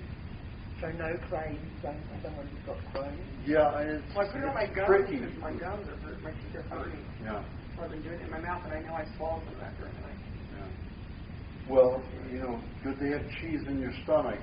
A lot of cheese. If you don't like the cheese, then what you have to do is take some clay and get it very wet, and let it be wet for like 4 or 5 days, and make it very thin, and then take it that way. And that way it's less likely to stick to your intestine. And it'll help get the metal. Yeah, it'll help attract and hold on to the metals so they're leaving your body, not just recycling them. Because sometimes I'll just sit and I'll just have a cup and I have to keep spitting because I don't want to swallow it because I think that my hands and I put it back in. And this should last how long? How long should this last? I'm not God. How long can it last? I mean, if I've been this heavy this long. Well, I saw Wanda go through this kind of thing for about 7.5 years. Don't say that. That's the worst. I'll be calling you. That's the worst case I've seen. Wow. but she had 63 tumors in her body. You know, that kind of shit. Was mindset help? In other words, if you, sometimes I think that when you focus on the negative all the time, chronically, it amplifies it, and it actually makes it happen even more. And then if you take away even a tiny drop of that negativity, every day, one day, drop less, and you fill it with a drop of positive, sometimes emotionally, psychologically, things around. That's very difficult for that approach. What I said in my book is fill your time with funny stuff. Yeah. Like when I was, when I was so sick, all I wanted to do was die. And that didn't help me get better. I certainly wasn't able to enjoy a day when all I did was think about how I could kill myself that day. And I mean, I would spend 6 to 10 hours a day planning my death, never having the balls to do it, never having the energy to do it. So what I decided to do instead was I started reading comedy novels, watching comedy shows, started to write. I got books on stand-up comedy, writing your own comedy. So I started looking at my life in the absurd. So I started making fun of myself and laughing at myself. So it got a lot easier. I mean, it really took my mind off of it. You have children, it's going to be more difficult to do because they take up all of your time. So maybe you can create a game, of their behavior and your behavior with them, just to make things funny. And that's work. It's work to be funny when you don't feel well. Yeah, when I get, I was kind of okay for a while, like the last half hour. Now I'm really bad again because it's been sitting in my stomach for a while. And so, even if my kids were here, there's nothing right now that could distract me that keeps my mind off of how sick I am. I feel so totally sick right now. I almost feel like I could pass out. I'm so ill. It's like I'm just... It's overwhelming. Yeah, and so it doesn't... Even if I'm busy with the kids, you know what I mean? I cannot distract myself. There's no way at this point. An hour ago I could have done it. But I can't right now. You have to do as much as you can. All right. And I'm okay slowing down the food then in between and not eating every half hour. If you need to function, you have to do what you have to do. And then just build it up. Okay. Do you have a question? Yeah. Oh, you did. That's right. Do you have a question, Mike? What's the best diet for athletes? Depends upon the athlete. Depends upon the athlete. What kind of athletics somebody's considering for you? Well, they're different activities. So if you're doing, yoga and it's slower and not, you're doing the high intensity yoga. When you do that, more red meat will create more physiological hormones where you have to produce more energy. And if you're going surfing, anything like that, that's a higher energy. If you're doing meditation, you're doing slow yoga, you want less red meat. More chicken. No, just chicken and fish. Might be your recorder.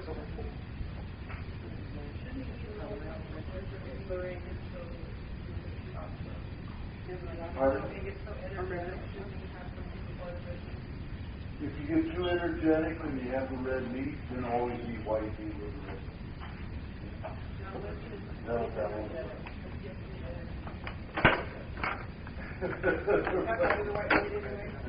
Yeah, that's right. I mean, if you've got too much energy, then you should eat anything with white meat. Now, remember, the white meat is a misnomer. Because, the ostrich fits in the white meat category, but it's not white meat, it's as dark as liver. So it's a misnomer. Any poultry, any seafood, any fish, that all fits in, rabbit, if you can get it not fed on alfalfa pellets, that fits into the white meat category. So white meat, don't really look at it as exact term. just a type of thing. Yes. It's just a category with a bad name. It's a misnomer. Okay. These are our hosts. Thank them. Lisa and Mike. Did you have a question, Lisa? I'll come back to you. They haven't had one yet. Do you have a question? You should ask something about Do you have a question? Yeah. Okay. I want to know, how do you know it's a healing crisis, whether it's just a cold? Well, a healing crisis always involves fever. A fever. If you're going through a detox, you can detox for 2 years doing the same thing, and you may never go into a healing crisis. A healing crisis, somebody else's tape went off here. A healing crisis is an event at the end of a long detoxification that could have been going on for, I've seen some detoxifications last 2.5 years. All of a sudden the body says, okay, we're finished for now. We are not going to detox this area of the body anymore, that specific tissue for that part of the body anymore. We're going to stop it. So the fever, as soon as you go up above 100 degrees, no parasites, no bacteria, no molds can regenerate. They stop procreation at that point. And if your fever lasts for about 48 hours, you've lost probably about 90% of the colony. Because they have to keep procreating to keep going. And at that 48 hours of the fever, you've destroyed them. Also, when you have a fever, cells divide easily. And that's the healing crisis. And you start creating new cells rapidly. So a fever is always your indication of a healing crisis. A lot of people mistake a healing crisis as the end of a long detoxification, where they're just vomiting and coughing mucus up. If there's no fever involved, there's no healing crisis. It's just dumping the poisons that have been going on from a long detoxification. The fever is the best thing you can have for healing and regenerating. Once you get through a fever, and you're usually fatigued for a period of time after that. That's because your body needs sleep to divide cells. 90% of cellular regeneration happens in the sleep state. So that's why people go into a lot of lethargy, to sleep even for maybe 4 or 5 days or a couple of weeks, depending on how ill they've been. Once that healing crisis is over, and all of a sudden you have energy, your life is completely different as long as you don't stop the fever. You stop that fever and you wiped out your healing crisis. Would you rather lie? No, you just let it run its course. Your body, let me tell you, trust your body. It will know. For that.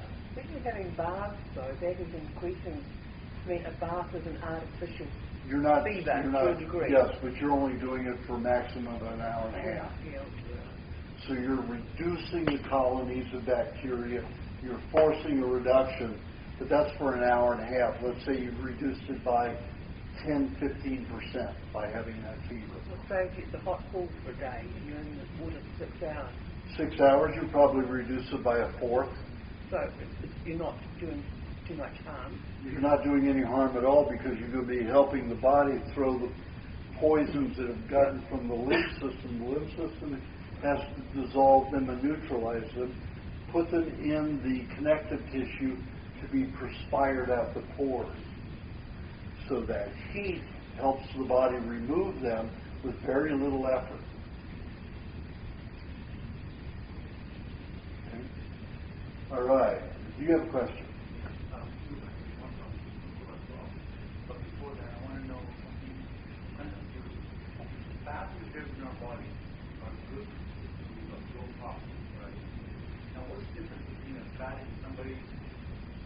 a body of someone who's eating processed cooked food and fatting somebody's body who's eating raw food? the size of it. With the kind of fat. I know, it doesn't matter. Those fat still work. I always tell the story. I think I even told it here, didn't I, today? The guy, no, I guess I didn't. I told it before many times. I told it earlier to somebody, one of my patients. And this morning. I had a man come to me who had very thick skin. And he looked like he had been a drug addict and an alcoholic for at least 25 years. But when I took his eyes, his irises, and read them, his body was, he was like 54, 55 years old, I recall. And he had been through a lot. And you could see in the skin, but yet inside he was like a 30-year-old man, pretty clean. And he was only like 15, 20 pounds overweight. And I said to him, it doesn't make any sense. I can see that you've been a drug addict and an alcoholic for at least 25 years. He said, yeah, 30 years. And I said, it doesn't make any sense because your insides, your glands, and your organs are relatively clean for what you've done to yourself. Your skin didn't escape it, but your internal body did. He said, and I said, you're only, you're minorly overweight. And he said, well, before I went on your diet 4 months ago, I was 300 pounds. And he did 300 pounds on donuts and garbage while he, did his drugs and was in a motorcycle gang, for almost 30 years. So even that fat protected him. It isn't a fat that's easy to carry. It's, it can be exhausting when the heat gets high and high blood pressure, all kinds of other things. And if you're fat, you better have high blood pressure because you've got fat pushing on your veins and arteries. You better have high blood pressure to make sure they're expanded. So, and you better have high cholesterol level because you need to be cleaning it out all the time to move some of that stuff. So the difference between the ideal fats to have in the body and the cooked fats are that if you have a lot of fat from the cooked fats, you'll be big. I'm fat, but you can't tell I'm fat. 26% body fat. You're probably 12% body fat, 13. I double what you are. But I don't look it, do I? That's because all the fat I eat is small, very small molecules. So I can be lighter, I can move, have more flexibility. I'm lighter. I get in the heat and it doesn't bother me. A person who's huge and overweight doesn't have an easy time with the heat. Okay? Cholesterol level is very, very important. Just remember that half the cholesterol, when you're on this diet, half the cholesterol in your blood is LDL leaving the body. That's what I'm saying. HDL and LDL. But where does it come from? Is it renal or is it just... Well, you have to understand the way they're manipulating it, it's not good. Because the pharmaceutical house says, if you have high cholesterol of any sort, we want you to take a medication to lower your cholesterol level. No matter if you have low LDL and high HDL. High HDL is supposed to be the good fat. Everybody's going to have half good and half bad because you're dumping fats that have already done their job and are on the way out. Those that shouldn't be considered. Why consider them? So the pharmaceutical industry can say, hey, take this pill. You're not in what we consider a good measurement. Take this pill. It has nothing to do with reality. So HDL good cholesterol, LDL bad cholesterol. No. Real? LDL is just a waste product. Leaving your body. And HDL is fat that you can use and that you're digesting and it's working. No, it's not bad. It's just a waste. Yeah, it's telling you it's bad. It's just a waste product. It's on its way out. Now, see, if you had a healthy body, all of those fats, the LDL, would be leaving through the lymphatic system. But because we're so toxic, the blood has taken up some of the lymphatic system's job. So your cholesterol today would be what, the HDL? Probably, altogether, probably 297. Right around there, 250, 297. That's where my cholesterol level stays. Mine was 350. Mine would be. I have a champion athlete, basketball player, 650 in the Hall of Fame. He's a madman. He's great as long as his cholesterol's level high. Also had a Olympic gymnast. She had to stay at 357. If she didn't, she was too weak. And along that, what about triglycerides? If triglycerides is high, Another what should miss there? garbage information. They don't even know what the fats do, and for them to tell you triglycerides are good and bad, it's absolute nonsense. Again, it's the pharmaceutical house's way to get you to go to a doctor and take medication. They say whenever they find triglycerides, there's always high blood pressure, obesity, and Okay, what happened? One of the tests came out of UK 2 months ago. They checked 45,000 people with high blood pressure. Those that took medication and lowered it to between 110 and 120 had all the heart attacks.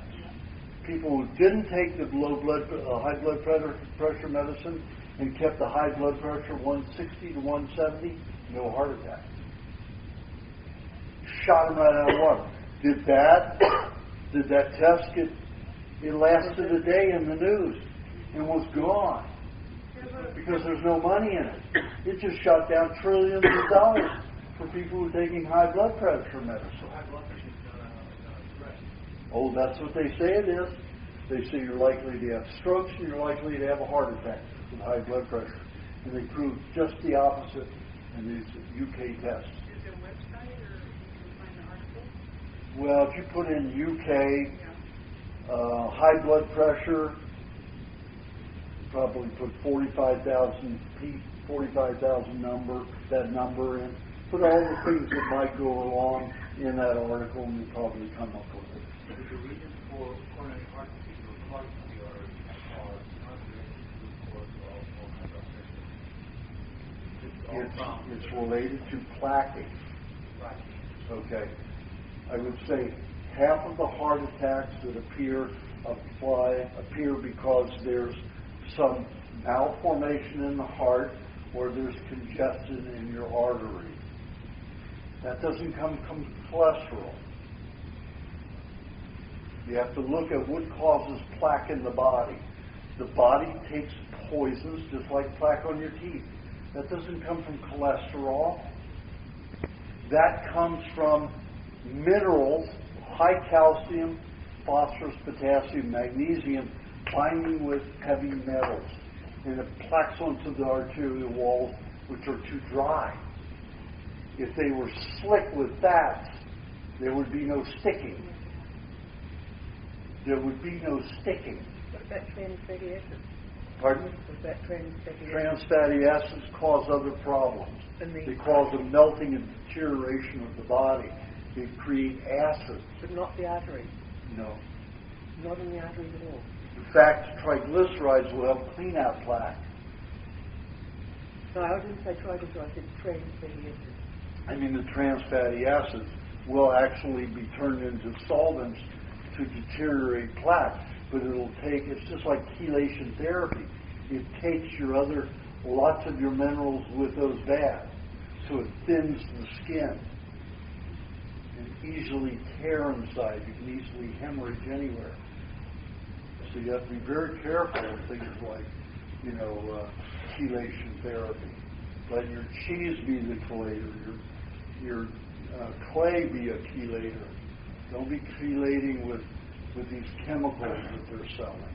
It's dangerous. What was it? I hydrogen peroxide is one of them. So people that have naturally low cholesterol and naturally low blood pressure, that are naturally low, that are not from taking medication, are they at health risk because they naturally have low blood pressure? Not necessarily, depends upon their diet. Because they could still have plaquing galore. Right.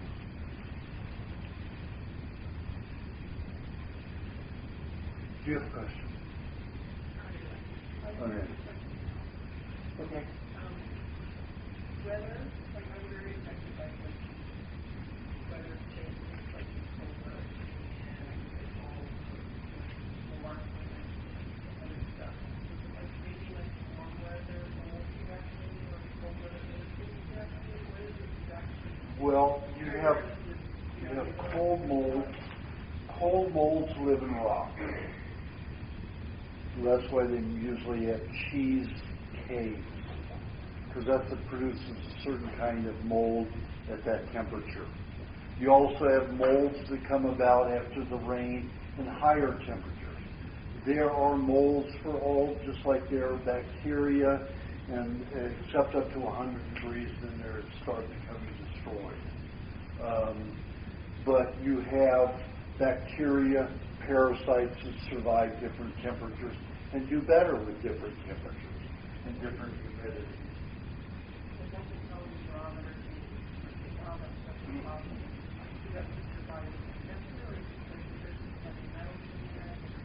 Well, it could be two things. You are very toxic at certain temperatures, and it destroys all the molds. The molds that you need to help you get rid of toxicity may be not active, or they may be overactive. If you have yellowish skin following that period of time where you're anxious, that means those molds are very active and overactive. If you don't have yellow skin, if you have pink skin or white skin, that's a sign that the molds are not active.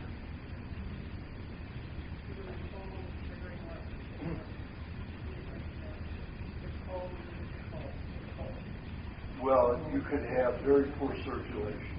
A lot of people who have been vegetarians have vegetable oils built into their cells. Remember, vegetable oils solidify at body temperature, human body temperature. It takes an herbivore, which has a body temperature of 101 to 105 degrees, to keep that fat liquid. So it's like putting olive oil in the refrigerator, even though it's your body temperature. It is too cold for vegetable oils. So people who've been long-term vegetarians their cells are built from the vegetable oils that will solidify at 98.6 and lower. So when the temperature of your body drops, you become solidified. Your lymph system doesn't move. Your blood doesn't circulate as well. And then you get cold.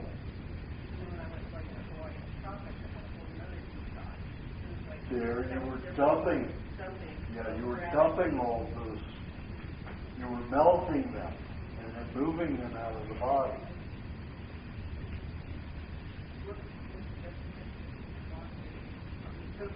It's per the individual. I would go with as warm as you can take. Warm is always the best. You know, they say for multiple sclerosis, don't go in the heat because it will cause more nerve degeneration. Well, if you're in the right diet, I send my patients who have MS into a tropical environment. I had one woman from Canada that she had to fly down to see me. I told her, just send me $6,000, I'll go see you in Canada. It cost her $6,000 to fly down here because she had to buy 4 first-class seats that had to be removed, and then they had to bolt her gurney down in first class. Cost her over $6,000 for her to come down here to come to Malibu to see me, because not only there, she had to take a life squad vehicle from the airport to my home in Malibu. You know, that's a long trip. So I sent her to the tropics. She's now functioning on her own. This is 7 years later.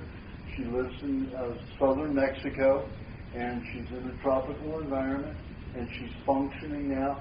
You could get this close to her, and you could wake her up and she'd scream. Getting that close to her. This is a woman who was asleep. That close, and she would wake up like she were touched. That's how sensitive you can be when you have MS. And that's how bad she was. Now you can touch her. She walks, you know. She's not bedridden all the time. She used to have servants. She had to take all of her servants with her. Used to. Now she just has one housekeeper. So, Where does she live in Mexico? Can't say. But I'm saying this. If I give too much information, somebody could, you know. Yeah.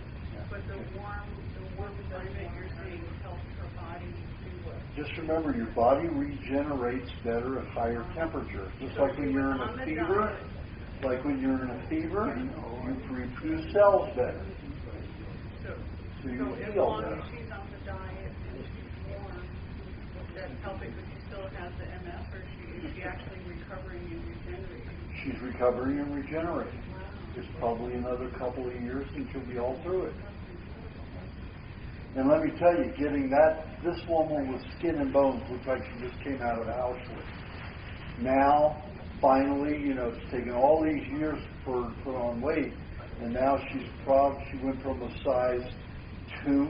This is a woman who's 5'6". She went from a size 2 dress to a size 12. She did it. Yes, love the love, absolutely. Not even. It's like 12 is not that big. It's not a big size. Think about 21 or something. 12's not a big size. Okay, what time is it? Time to eat. Is it 5 o'clock? Yeah. 5 till 5. Well, we got through it. We did it. Thank you so much. Thank you. You're welcome. All right, those people who want minis, you want 2?